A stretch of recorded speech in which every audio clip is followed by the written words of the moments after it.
What's up, guys, and welcome to my review of the penultimate episode of the final season of Better Call Saul, titled Waterworks. So this is essentially part 3 of this 4-episode epilogue that we've been going through for the past few weeks.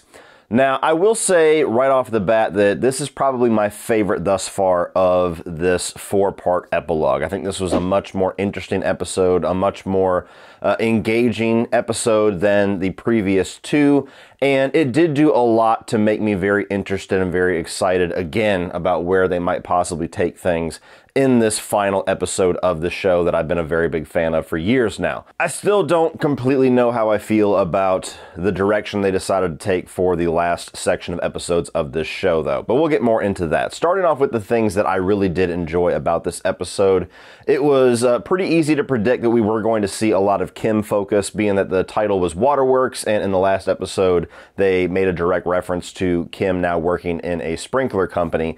And so it was pretty safe to assume this was at least going to show them meeting, or it was going to show where she is in the Jean timeline. And essentially the first half of the episode is all Kim stuff.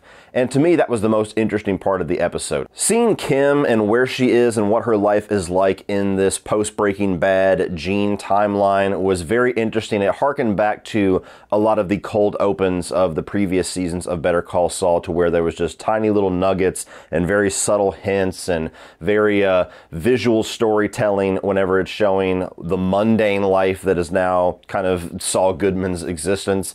And I think they did an even better job with that when it comes to Kim. It was almost a little bit more subtle, because Saul, you could wear on his face that he's miserable, that he hates this, and there's little hints that he was going to do things throughout those cold opens. But here it just shows a day in the life of Kim. And every single detail of her life is more depressing than the previous one. She's got this guy who I guess is like a pseudo-boyfriend that you could tell there's no love there. I mean, it comes down to where the most interesting part of her weekend is deciding whether or not to make potato salad with Miracle Whip or regular mayonnaise. And that in and of itself is just kind of scary, but you have that. There's this really sad sex scene where you just hear the guy rambling the same things. You can tell that he's terrible at whatever he's trying to do. Then she goes to work and she's just having this boring ass conversation with these women, and it shows, without her reacting to it emotionally, how much different her life is now compared to a lot of the glamour that it was during the first 5.5 seasons of Better Call Saul, to where she was doing things that she loved. She was helping people. She was getting into the scams and enjoying life and enjoying some of the excesses. And now she just kind of has this sad existence to where we go through the Monday through Friday 9 to 5 and try to stomach through the weekend and get back to do it all over again. And to me, it was very powerful with the subtlety. It was very powerful without doing anything really showy or really doing anything that extravagant with the storyline. It was just a boring day in the life, and it got through every bit of depression, every bit of sadness, every bit of just turmoil and kind of internal pain that Kim continues to go through by just showing what she does. Eventually, we do see the other side of the phone call that we showed silently in the last episode, where Saul reaches out to Kim, and it was a pretty good scene as far as showing Saul be who he was to so many other people, finally being that to Kim. There was moments throughout the show where he got that way with her, to where he just got frustrated and started to talk down to her, but she always called him on it. But this was really him just showing that he doesn't have any respect for her. He doesn't have that, that he still loves her, but he doesn't have like that need for her anymore. And so it was interesting to see how Jimmy's love for Kim has devolved since we last saw them together whenever she decided to leave in episode 9. And it was also interesting to show Kim be very forthright in telling him that he should turn himself in. And him holding the mirror up to her and saying, oh, really, you want to be high and mighty? Like, you know about all this shit that we've done, and you're not turning yourself in. Like, what the hell? What is that about? And I love the fact that they immediately follow that up with her saying, you know what, you're right, and going off and just letting the whole story out, going into the courtroom that she went into numerous times, showing the little toll booth that Mike used to work in now be an automated toll booth, which was just, again, a really subtle way to just like put a dagger in the heart of us Mike fans. We're just like, oh, Mike's not there anymore. He's been replaced by a machine. Fuck. She goes in, gives a whole confession, and eventually sits down and lets Howard Hamlin's wife read the whole thing. And I paused the episode numerous times so that I could try to read every single word on that confession. I love whenever they zoom it out enough just where you can see and kind of read the extra details. And so it was interesting. It was interesting to see one of these two characters finally face what they have done, finally lay it all out there, finally try to do some good, to try to make up for it in some way. And all capped off by the best scene of the episode as far as acting ability. And again, just a total clincher, a total just seal of approval on Rhea Seehorn getting this Emmy nomination, because she just breaks down, again, kind of alluding to the title, Waterworks, in this bus. And her acting was just incredible, to show her go from straight face to trying to not to cry, to trying to hold it back, and then just letting it all out. So she was fantastic in that. And again, with multi-layered subtlety, I don't know what was... There's so many different layers to why she broke down. I mean, there's finally letting the truth out. There's, probably her reaction to Saul, now that she has let it all out there, and there's even more dirt onto Saul's name. The whole thing about the Howard Hamlin's wife asking about, are you going to get any kind of comeuppance for this? Are you going to be tried? Are you going to be arrested? And kind of probably the guilt of knowing that probably not. And she lays that out. Like, it's been so long, there's no physical evidence. Like, probably not. There's no point. There's no point for them to do that. Yeah, you could sue me. Sue me for what? I don't have anything. You could take my Miracle Whip.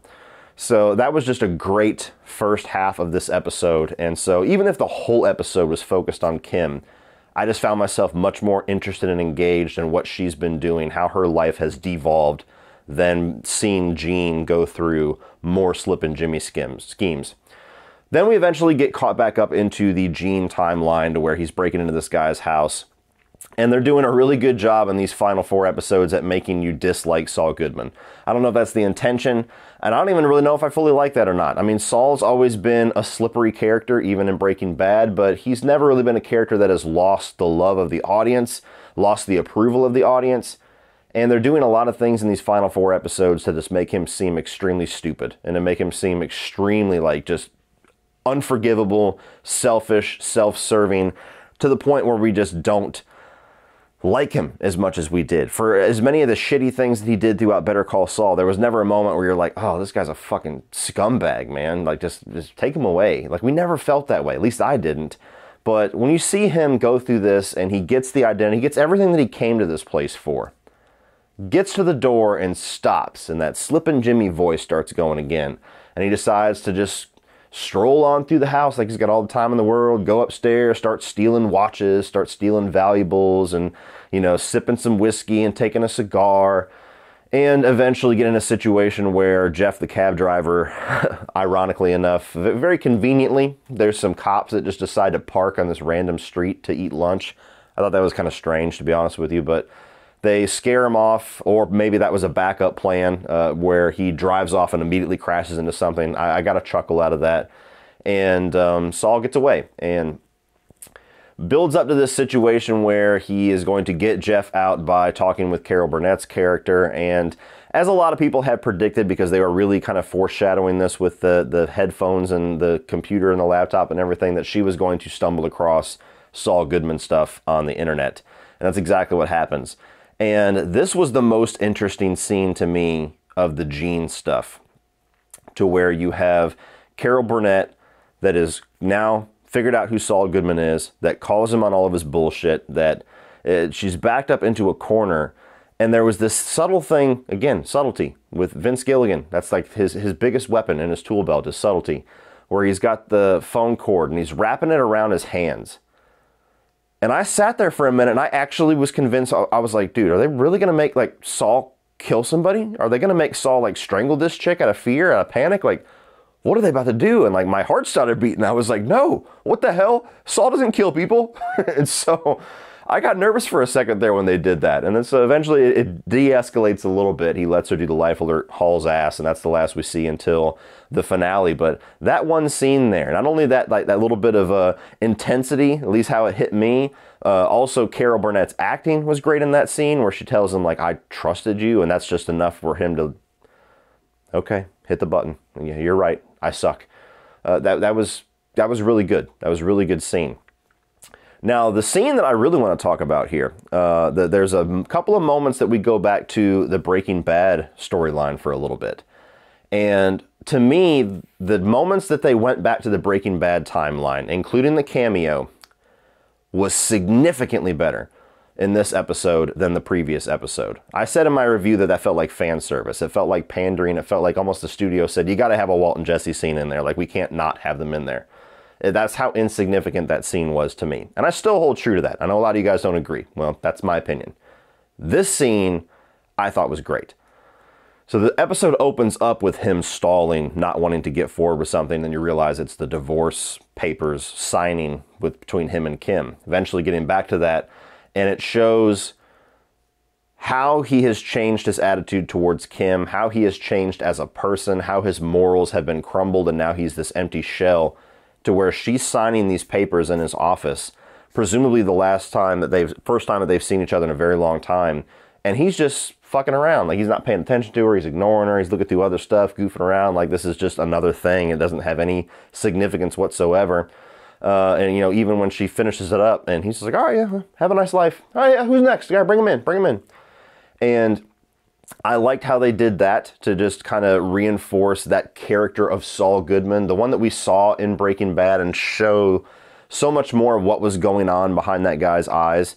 And I just recently finished my 6th rewatch of Breaking Bad just a couple of days ago. And it does make Breaking Bad, the watch experience, a little bit different when you have the knowledge of Better Call Saul and you see Saul and even Mike in certain scenes. So it's a very rewarding experience to watch Better Call Saul and then go back and rewatch Breaking Bad. So definitely do that. But the Aaron Paul cameo in this, I thought, was just so much better done. He still looks a little old to be playing his 20-year-old self, 22-year-old self. But it was more tolerable for me because the scene was so much better. So I wasn't just sitting there just griping about everything, because it was just like, why are we doing this? Why are we drawing attention to all of this? We're not doing anything. So you get Emilio that goes into Saul's office, which, again, another great callback to the pilot of Breaking Bad. And this is the moment where I really hated the fact that they announced that we were getting these cameos, because I love the way that the camera moved, where it focuses on Kim, where she goes outside during this rainstorm and she lights up a cigarette, and then they just move the camera away from this pillar and it shows Jesse. And I can't imagine what my excitement would have been if they did not announce the cameos. And to go even further, if they didn't even have the cameo last week, and this was the cameo, the first cameo at least. I don't know if we're going to get another one. That would have been so awesome to just have the camera move and just be like, oh, it's Pinkman. Nonetheless, we knew it was coming.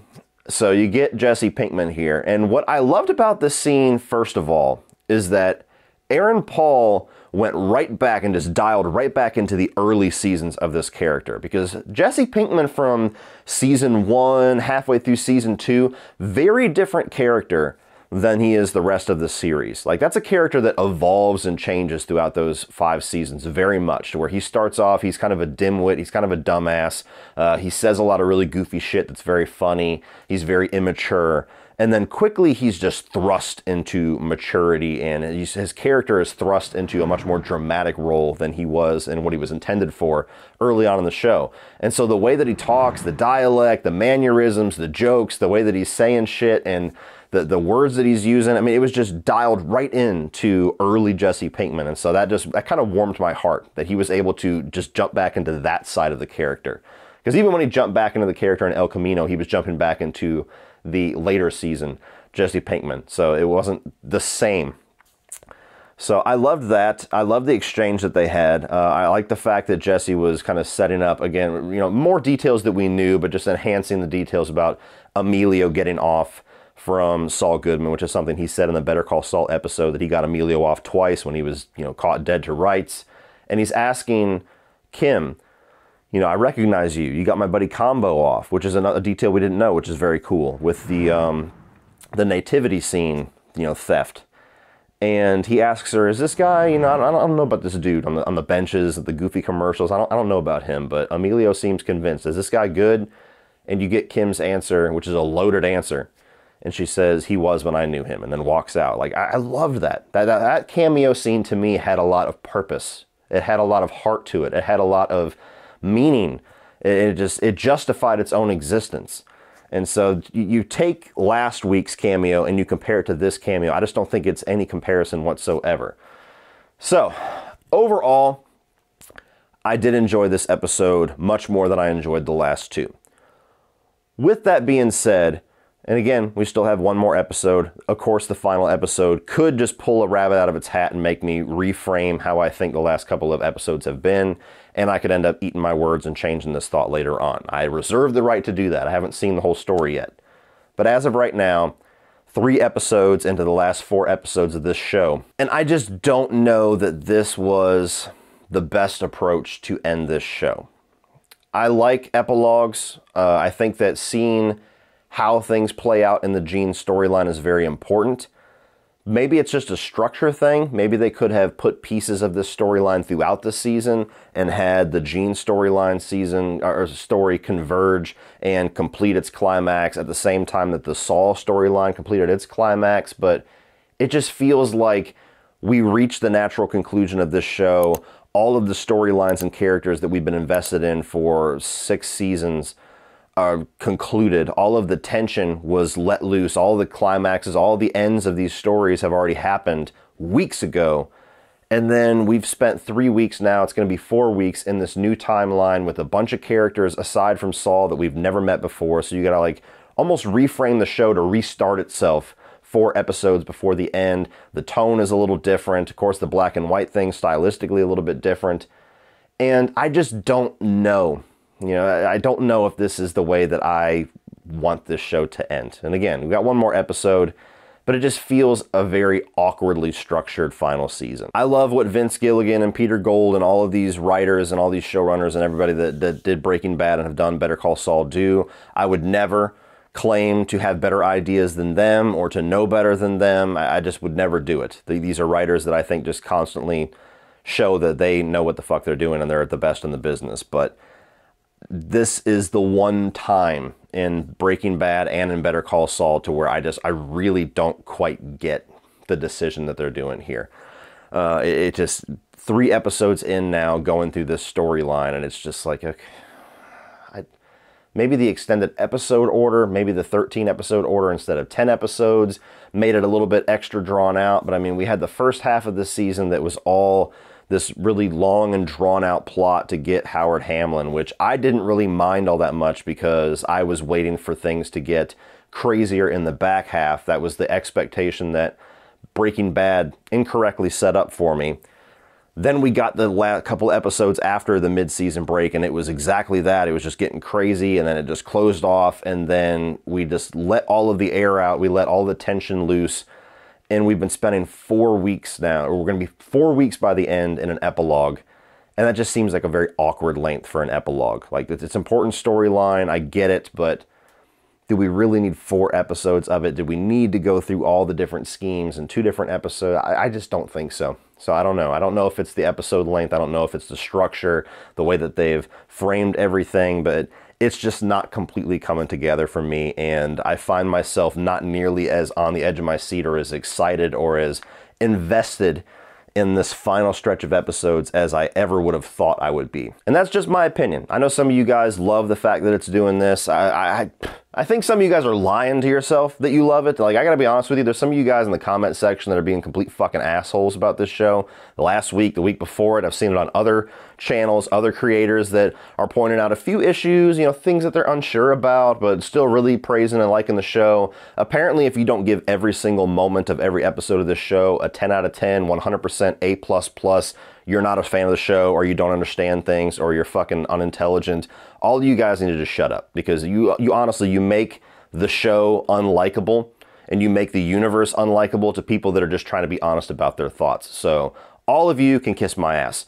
But as far as people that are honest about their feelings and like hearing honest opinions, that is my honest opinion of how this season has gone thus far and how this penultimate episode was for me. So with 1 episode left of Better Call Saul, I'm certainly intrigued with where things are going to go. I feel like I kind of have a pretty good idea where things are going to go, but I never get confident enough that I know better than these writers, so I'm really hoping they have some surprises in store for me, and I'm sure that they will. So with that being said, let me know down below what your predictions are for the final episode of Better Call Saul. Well, that's it for me, guys. If you enjoyed this, please click over here and check out all of my reviews of Better Call Saul, as well as my Breaking Bad season ranking. If you enjoyed it, be sure to like and share and hit that subscribe button so you don't miss my finale review, as well as the incoming rankings regarding Breaking Bad and Better Call Saul. And as always, remember, opinions are like assholes, but that doesn't mean that you have to be.